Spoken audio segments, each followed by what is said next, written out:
अगर आप इस चैनल को सब्सक्राइब नहीं किए हैं तो प्लीज़ सब्सक्राइब जरूर करें और बेल बटन घंटी को दबाना ना भूलें।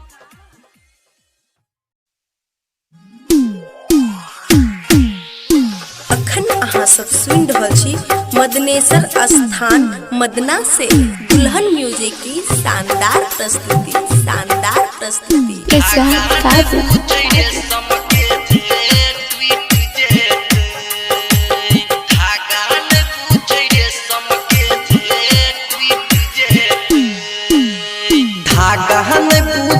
समके जे ट्वीट जेत धागा न बुझै रे समके जे ट्वीट जेत मिल गई न भैया के प्यार त बहिनी रूठ जेत मिल गई न भैया के प्यार त बहिनी रूठ जेत बांध के हाथ में राखी नाता जुट जेत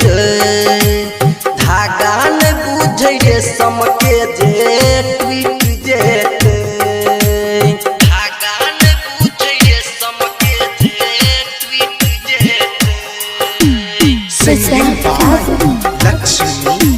नारायण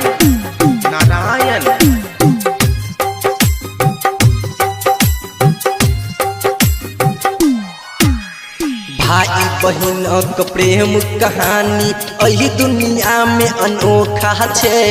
तोड़ न पावे कोई एकरा उ त लक्ष्मण रेखा छे भाई बहिनक प्रेम कहानी एही दुनिया में अनोखा छे तोड़ न पावे कोई एकरा उ त लक्ष्मण रेखा छे केकरा कहब बतिया केकरा बुझाबे पड़ते धागा न बुझै रे समके जे ट्वीट जेत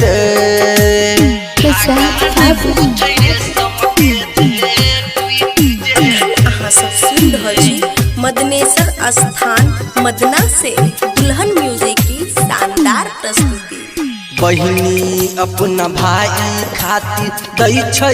लोर बहाई लक्ष्मी आर के रंजन भैया दै छै गीतिया सुनाई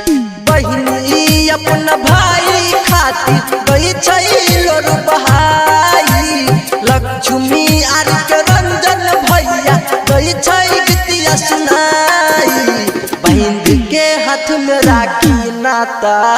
जुट जेत धागा न बुझै रे समके जे ट्वीट जेत मिल गई न भैया के प्यार त बहिनी रूठ जेत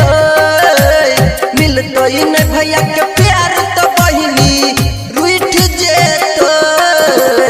बांध के हाथ में राखी नाता जुट जेत धागा न बुझै रे समके जे ट्वीट जेत धागा न बुझै रे समके जे ट्वीट जेत धागा न बुझै रे समके जे ट्वीट जेत मिल गई न भैया के प्यार त बहिनी रूठ जेत मिल गई न भैया के प्यार त बहिनी रूठ जेत